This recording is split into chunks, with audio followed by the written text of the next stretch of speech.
Amigos, ¿qué tal? Bienvenidos a Cambio de Agujas, ¿cómo estáis? Hoy con nosotros se sienta Nuria. Nuria, ¿qué tal? ¿Cómo estamos? Bienvenida a Cambio de Agujas. Muchas gracias, Cristina, por invitarme.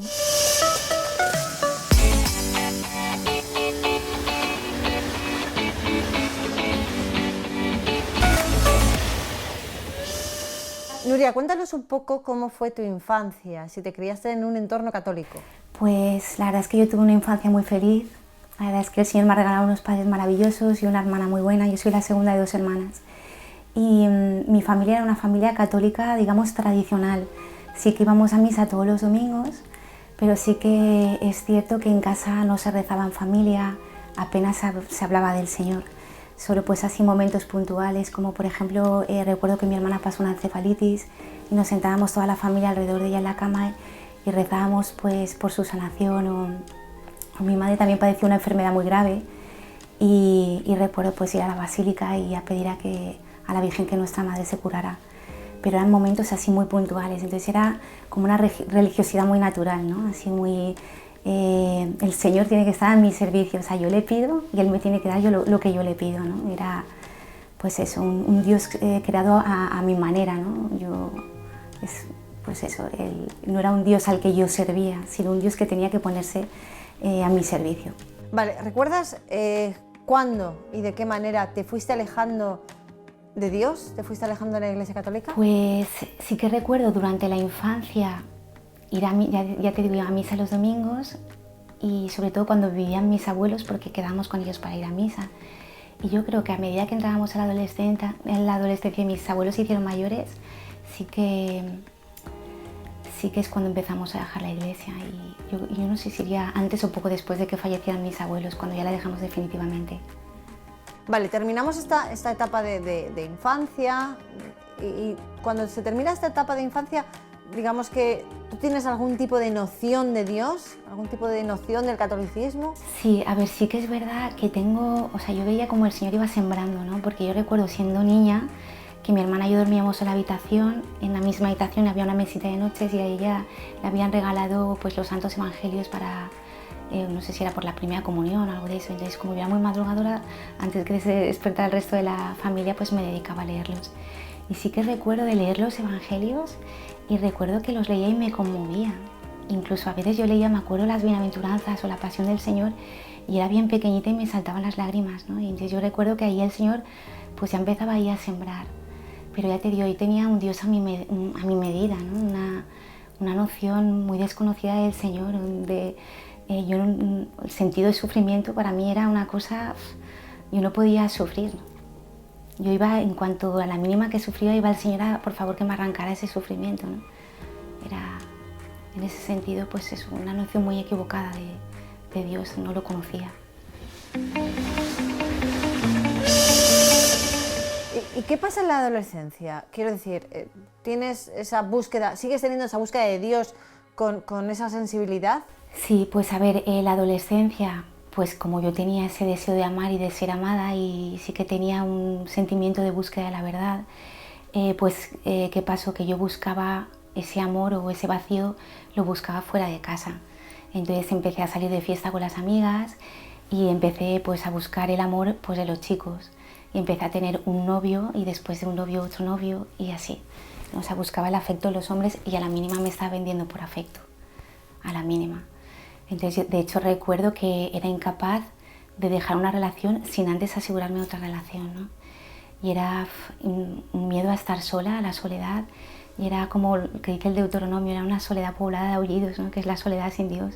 Entonces era como un miedo a enfrentarme realmente a mí misma, porque claro, cuando uno se ve solo es que ve cómo es, ve su miseria y para eso hay que estar preparado. Y yo huía de eso. Y me pasé pues así prácticamente la adolescencia y la juventud, ¿no? De novio en novio. Vale, estabas buscando el amor, pero nunca nadie te mencionó, digamos, que Dios podía darte ese amor, podía llenar ese hueco. Durante la adolescencia y la juventud, yo creo que no. O sea, ya fue a finalizada la carrera cuando una amiga me invitó a unas catequesis, ¿vale? Y nada, yo recuerdo estar en su casa y decirme, oye, ella pertenecía a un movimiento de la iglesia, y decirme, oye, van a empezar unas catequesis en mi parroquia, ¿te animas? Y yo como tenía ese deseo de búsqueda de la verdad, ¿no? Y y ese deseo de ser amada, o sea, tenía un vacío, ¿no?, en el corazón. Claro, al final es que yendo detrás de novio en novio y no ver nunca que estaba o que no me sentía amada, pues al final pues, me plantearon las catequesis y dije que sí, ¿no?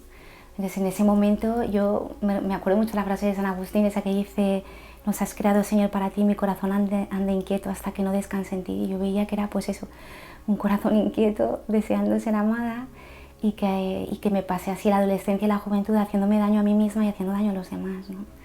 De hecho, ahora cuando miro atrás, pues eso, veo que si pudiera pedir perdón uno por uno a las personas que hice daño a lo largo de mi vida, de verdad, lo haría.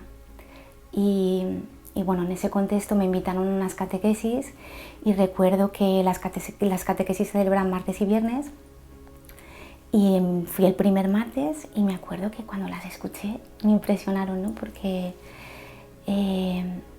era como si, o sea, yo decía, es que es lo que me pasa a mí, ¿no? Esto es la verdad.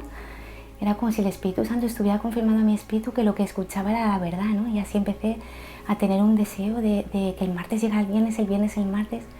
Sí, se despertó en mí un celo, ¿no?, de conocer la palabra de Dios, y empecé así en una comunidad. En aquel momento yo había finalizado la carrera y yo había empezado a estudiar unas oposiciones, y conocí al que fue mi primer marido. Él era totalmente ajeno a la iglesia, no conocía apenas nada de Dios, pero era un hombre bueno, ¿no?, y era dócil. Dijo: bueno, pues yo haré las catequesis y me incorporo contigo a la comunidad, ¿no? Y así empezamos los dos en la misma comunidad. Y sí que es verdad que, no sé cómo explicarlo, pero sí que había como mucho miedo a mí a enfrentarme al matrimonio, ¿eh? Y estuvimos, yo creo, como 3 años así de noviazgo, que la gente nos decía: pero ¿cómo nos casáis ya?, ¿no? Porque él, a pesar de que yo estudiaba la oposición, él sí que ya tenía trabajo, tenía su casa, ¿no? Y yo era como siempre un posponer, ¿no? Pues nada, cuando acabe la oposición, cuando apruebe el examen, así siempre. Incluso recuerdo poner fecha de boda y volver a retrasarla, ¿no? Pero bueno, ya aprobé la oposición y ya era como tocaba, ¿no?, casarse, tocaba. Y bueno, y en esas condiciones nos casamos, ¿no? Y a pesar de que ya no era una cría, yo creo que tendría como 28, 29 años cuando me casé, yo creo que nos casamos con muchas precariedades y con mucha inmadurez en aquel momento. Bueno, pues fruto de ese matrimonio nacieron mis 2 mayores, ¿no?, mis 2 hijos, que, bueno, como un regalo de Dios, ¿no?, una bendición del Señor. Pero bueno, la forma de cómo veíamos la vida él y yo, es que él venía muy del mundo, y veníamos de mundos muy diferentes. Pues al final en la convivencia, pues no sé cómo decirlo, pero hizo mella, ¿no? Y en un momento de mucha debilidad, pues ante la tentación sí que sucumbí y decidí dejar mi matrimonio, abandoné la iglesia, lo abandoné todo, ¿no? Y fui como el hijo pródigo, que dejé la casa del padre, cogí la herencia y me fui al mundo, ¿no? Y me decidí a desparramar, a desperdiciar la herencia y a vivir como el mundo. Entonces en aquel momento pues digo que sucumbí a la tentación, porque en ningún momento tuve intención de volver a la iglesia ni siquiera de defender el matrimonio, ¿no? Para nada. O sea, di la espalda a Dios que tanto había hecho por mí, y decidí vivir como el mundo, ¿no? Santa Catarina de Siena decía que el alma está hecha para amar, y decía o que ama a Dios o ama al mundo, y se transforma y une en lo que ama. Si ama al mundo, al final su vida es sufrimiento, porque el pecado solo engendra angustia. Y eso es lo que fue mi vida, o sea, fue separarme y entrar en un tiempo de verdadera angustia y de verdadero sufrimiento, ¿no? Empecé a amar al mundo, y mi vida era solo mundo de vanidad, mi vida era gimnasio, la ropa, pues eso era, ¿no?, el mundo. Y salir, ¿no? Y ni siquiera, por ejemplo, tus hijos, ¿no? A ver, yo qué sé, pues tus salidas de fiesta, tus fines de semana, esto no hacía que tú, yo qué sé, que cambiaras. Claro, yo salía de fiesta cuando no tenía mis hijos, porque claro, al separarme sí que es verdad que yo tenía la custodia de mis hijos, pero los fines de semana alternos se iban con su padre. Y entonces los fines de semana que se iban con su padre, pues mi vida pues era salir de fiesta con los compañeros de trabajo, bueno, me agarraba un clavo ardiendo, la verdad. La cuestión era no pensar, no quería pensar, porque claro, si yo me ponía a pensar, me enfrentaba pues a toda la miseria, ¿no? que era ya todo lo que había hecho y el mal que había hecho. Entonces yo, pues eso, entré pues en el amar el mundo y a los pocos meses, yo creo que, no sé si eran a los 7 u 8 meses de separarme, empecé a tener una relación con José, que es con el que soy mi marido. En aquel momento mi hija Ángela, pues eso, creo que tendría 2 añitos y mi hijo mayor mi hijo David tenía 4 años. Y empezamos a vivir pues como el mundo, o sea, es como si de repente Dios no hubiera formado parte nunca de mi vida, ¿no? Así. Y él pues era totalmente ateo, ¿no? Él dice que no, pero era muy perseguido de la iglesia. Pero bueno, empezamos a vivir así, ¿no? Pues acomodados al mundo. Pero el vacío y la herida en mi interior era profunda, era cada vez más grande, claro. Era la consecuencia de vivir en pecado mortal, porque él venía de un matrimonio sin hijos, yo venía de un matrimonio también pues con 2 niños pequeños y la sensación de tristeza en mí era cada vez más profunda. O sea, había una apariencia externa de felicidad, pero yo cada vez estaba más triste, ¿no? Vale, es aquí cuando te acuerdas de Dios, o sea, cuando te arrepientes. Ahí es cuando sí que me vino ese momento de arrepentimiento, ¿no? Y yo me acuerdo de estar una noche en oración, o sea, me puse a rezar por primera vez en años, ¿no? Y de estar en una noche en oración y decía al Señor, Dios mío, si ahora me muriera, yo me condenaría. Y recuerdo que me venía el Salmo 50, ¿no? Decía, misericordia, Dios mío, Señor, digo, he cometido la maldad que aborreces, digo, pero ahora es que no sé cómo salir de esto, ¿no? Y sí que recuerdo que pensaba, decía, Señor, lo tengo todo porque tengo salud, tengo trabajo, hago, no sé, humanamente hago el trabajo que me gusta, me agrada, llego a fin de mes, tengo a mi lado a la persona a la que quiero, mis hijos están sanos, no sé, humanamente lo tengo todo, digo, pero, o sea, tengo un profundo vacío en mi interior de que, pues eso, que soy consciente que solo tú lo puedes llenar. Y ahora yo ya no sé cómo salir de ahí, pero como Dios es tan bueno y basta que le abramos así un poquito la puerta del corazón para entrar a actuar, ¿no? Además recuerdo ese salmo que dice un corazón quebrantado y humillado, tú, Señor, no lo desprecias, ¿no? Pues el Señor ahí se aprovecha de un pequeño, no sé, una pequeña abertura del corazón para entrar ahí a empezar a rescatar, ¿no? Entonces en aquel momento empecé a tramitar la nulidad eclesiástica. Para mí empezó a ser importante saber qué pensaba la iglesia de mi primer matrimonio y empecé a hablarle del Señor a José. Y empecé a hablarle pues de unas catequesis, empecé a invitarla a las catequesis, ¿no? Entonces yo empecé mi amago de volver a la iglesia. Pero bueno, hubo un intento de volver a las catequesis una vez y él no quiso, ¿no? Parecía que salíamos de las catequesis y nos enfadábamos más. Otro segundo intento y no quiso. Y hubo un momento en que una amiga mía nos invitó a una peregrinación a Medjugorje y dijo, mira, nos vamos, era una antigua hermana de mi comunidad, y me dijo, mira, me voy a Medjugorje, ¿por qué no nos venís, ¿no? a esta peregrinación? Y hubo una corazonada en mí, dije, no sé, esto es, ¿no? Y empecé a decirle a José, vámonos, vámonos. Y dice, ¿pero qué dices? ¿Qué dices? ¿No? Y yo, por favor, vámonos, vámonos.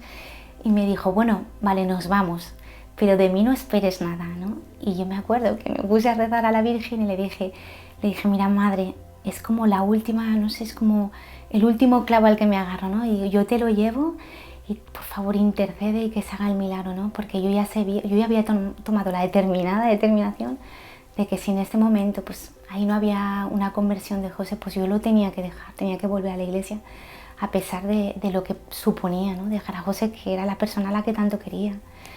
Y bueno, pues así nos fuimos a Medjugorje. Yo no sabía nada de Medjugorje, no sabía ni lo que pasaba allí, ni que se sucedían las apariciones de la Virgen, no sabía nada, pero bueno, yo veía que era como mi escapatoria.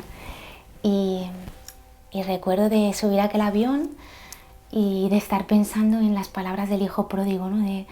Era como el camino de regreso, ¿no? De decir, Señor, he pecado contra el cielo y contra ti, no me merezco llamarme hijo tuyo, trátame como a uno de tus jornaleros.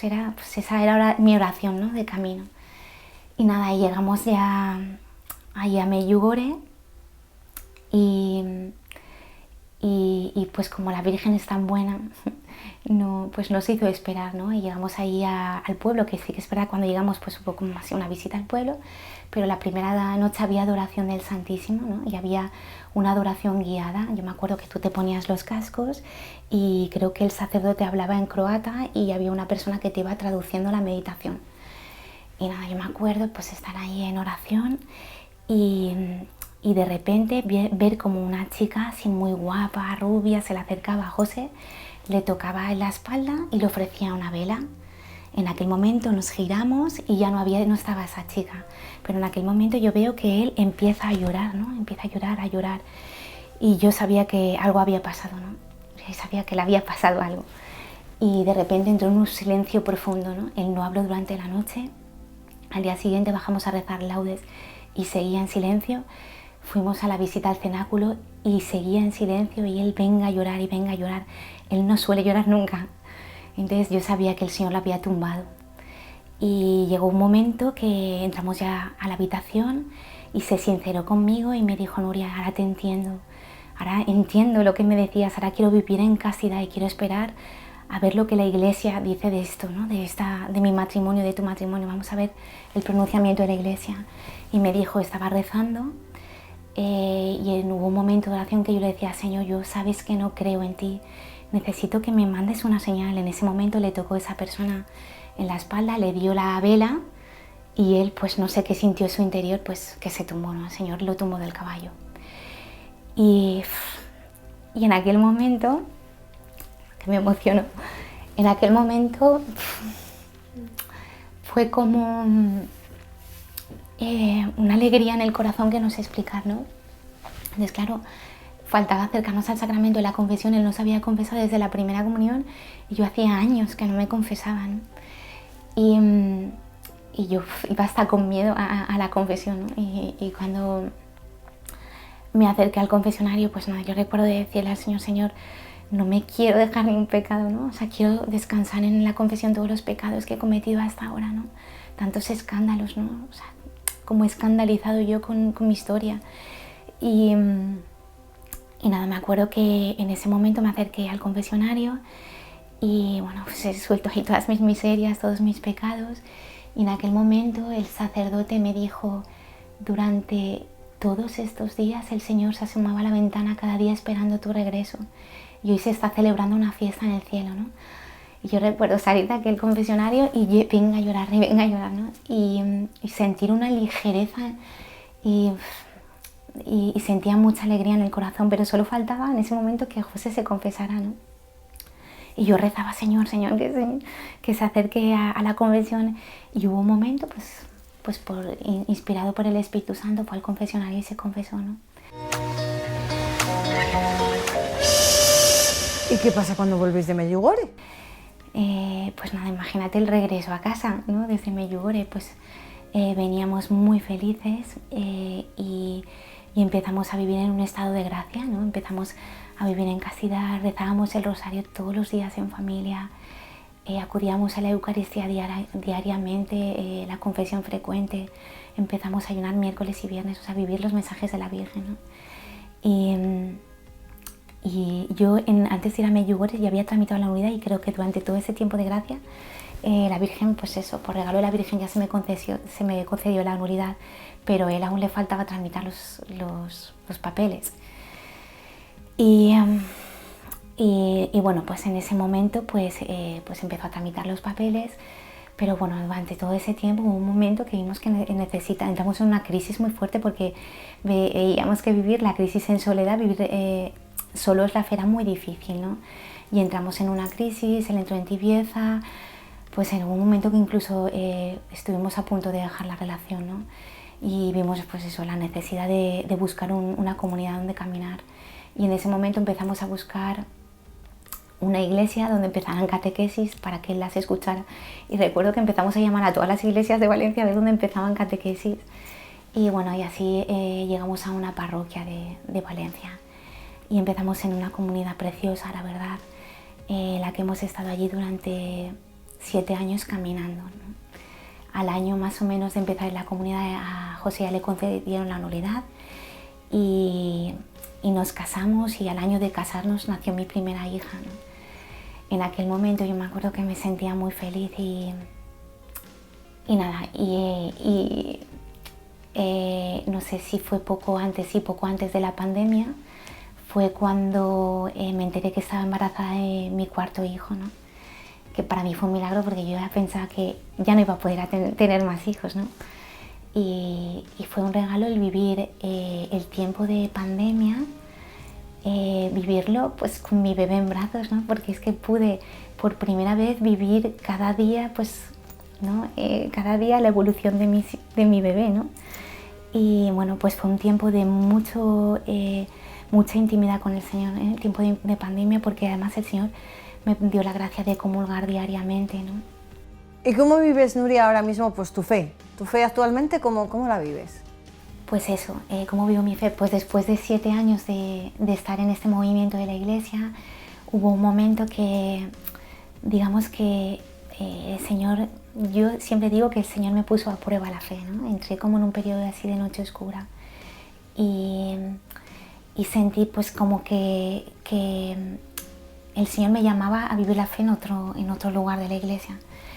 Y como el Señor me ha regalado es un tío muy santo al que acudir, y en tiempos así de dudas y de pruebas, pues eso, acudí a él porque además es una persona muy sabia, muy ungida por el Espíritu Santo y que conoce muy bien la Iglesia, ¿no?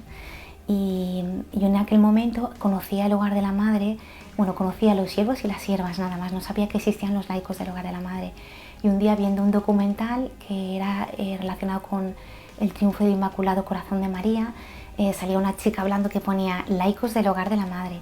Y me acuerdo que le dije a mi marido, ¿existen los laicos del Hogar de la Madre? ¿Y esto qué es? Y nos metimos en la página web, ¿no? Entonces vimos pues cuál era la espiritualidad del Hogar de la Madre, y la verdad es que nos enamoró, porque entre ellos era la defensa de la Eucaristía que yo tanto amaba, ¿no? Y entonces, ya conociendo esa espiritualidad, fui a hablar con mi tío, ¿no? Y le dije, mira, pues mira, nos ha pasado esto, hemos conocido al Hogar de la Madre, que existen los laicos, y tenemos estamos en un proceso de discernimiento, ¿no? De saber dónde el Señor nos llama a vivir la fe. Y entonces en aquel momento mi tío me dijo, el Hogar de la Madre es donde tu familia se santificará. Y yo lo vi realmente como palabra de Dios en ese momento. ¿Cómo te pones en contacto con el Hogar de la Madre? Escribimos un correo a las siervas del Hogar de la Madre. En aquel momento, pues como estaban de campamento, no nos contestaban el correo, y mi marido me decía, oye, pero te han contestado. Y decía, pues no me han contestado. Y dice, ¿por qué no nos vamos a la parroquia de los siervos? Y así nos acercamos a la parroquia de los siervos. Y en aquel momento estaba el padre Joseph en la parroquia. Y entonces nada, le preguntamos, nos explicó en qué consistía pues este movimiento, cómo se reunían los siervos, y que nos avisaría cuando empezaran los círculos de, no sé si era en septiembre o en octubre. Y así conocimos al Hogar. Pero bueno, en todo este tiempo yo tenía una inquietud, ¿no? Porque yo no sabía si realmente estaba huyendo del movimiento donde había vivido la fe durante 7 años, o realmente había una llamada a la Iglesia, o sea, a este movimiento de la Iglesia, y tenía que responder a esa vocación, ¿no? Y fue un tiempo, la verdad, que para mí fue duro, ¿eh? Y me acuerdo que me levanté una mañana a rezar, y estando con la Biblia, pues le pregunté al Señor, y me salió la lectura de Jeremías 20, que decía, había un fuego en mi corazón que prendía mis huesos, yo trataba de sofocarlo y no podía. Y yo me acuerdo que lo subrayé, me impactó mucho en ese momento esa lectura, ¿no? Y yo me acuerdo que le subrayé y le decía al Señor, Señor, si por favor tú quieres que vayamos al hogar, yo no quiero hacer mi voluntad, yo quiero hacer tu voluntad. Si quieres que vayamos al hogar, que esta lectura salga de alguna manera en la Eucaristía. Y esa mañana fui a los siervos, a la parroquia de los siervos, y estando en la Eucaristía, no era ninguna lectura de la Eucaristía, pero llegó el momento de la homilía, y en aquel momento el padre Joseph dijo, esta parroquia debía arder en el fuego del Espíritu, como en Jeremías, que decía, había un fuego en mi corazón, yo trataba de sofocarlo y no podía, ¿no? Y en aquel momento el corazón, o sea, me dio como, fue como un impacto, ¿no? Y yo caí de verdad de rodillas a llorar y decir, Señor, ¿cómo me escuchas en los pensamientos, ¿no? Como a veces no tardas en tu respuesta, ¿no? Y entonces dije, pues definitivamente el Señor nos llama al hogar, ¿no? Y pues ahí vamos. Y así empezamos a vivir, pues ahora como vivimos la fe, ¿no? En el hogar de la Madre. Ay, Nuria, se nos acaba el tiempo. ¿Quieres añadir algo? ¿Quieres decir unas palabras a quienes nos están viendo? Algo que digas, jo, tengo que decir esto. Es que me nace la necesidad de decir esto. Dime. Quiero decir que, o sea, que al fin y al cabo mi historia es una historia de una persona rescatada por el Señor, ¿no? De pura misericordia del Señor, ¿no? Y que durante mucho tiempo de mi historia yo tenía como miedo a pisar la iglesia, ¿no? Era como no solo una mezcla de sentimiento de indignidad y también sentimiento de miedo a ser juzgada, ¿no? Por todos los pecados que había cometido. Y me di cuenta que realmente, como decía Chesterton, la iglesia no es un lugar de puros, ¿no? Sino es el hospital de los pecadores, ¿no? Entonces me di cuenta que todos esos pecados que yo había, que yo misma me había provocado, que esas heridas que había provocado en mi alma, solo había un médico que las podía sanar, que era el Señor, ¿no? Y que gracias a Dios, pues el Señor me dio la valentía de volver, ¿no? A la iglesia. Y que todo ese sentimiento de soledad, de vacío, esa búsqueda de la verdad que había tenido siempre a lo largo de mi vida, había sido completamente respondida. Y esas dudas que tenía en mi corazón habían sido completamente respondidas en la persona del Señor. Y que yo ahora puedo decir que hay felicidad en mi vida, ¿no? Que soy feliz, que está claro que esta vida es un valle de lágrimas, ¿no? Como dice la Salve, pero es una felicidad pues serena, ¿no? Es una felicidad sosegada, que no es una felicidad como nada del mundo, ¿no? Es decir, es una felicidad que permite abrazar la cruz y saber que todos los sufrimientos que pasan a lo largo de la vida son para bien de los que aman al Señor. Como dice San Pablo, todo es para bien de los que aman al Señor. Y que ahora es porque mi mirada ha cambiado, ¿no? Mi mirada ya no está puesta en este mundo. Y que ahora mi familia, yo creo que en mi familia en general hay un cambio de mirada. O sea, no hay una mirada al mundo, no una mirada a nosotros mismos, siempre con la gracia de Dios. Y es como si ahora tuviéramos los pies en la tierra y la mirada puesta en el cielo, ¿no? Al final es que nuestra esperanza ya está puesta en el cielo. Y eso es realmente lo que nos da esa alegría y ese sentido de vivir, ¿no? Nuria, muchísimas gracias por tu testimonio, va a hacer muchísimo bien. Gracias.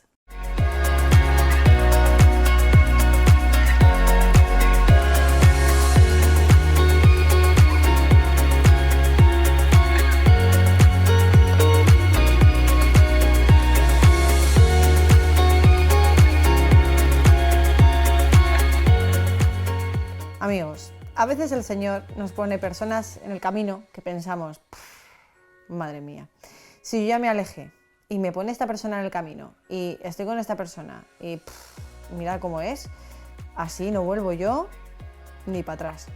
Pero qué curioso, como nuestra vida no es nuestra y es un proyecto muy personal de Dios, el Señor nos pone a esas personas que al final nos llevan hacia Él.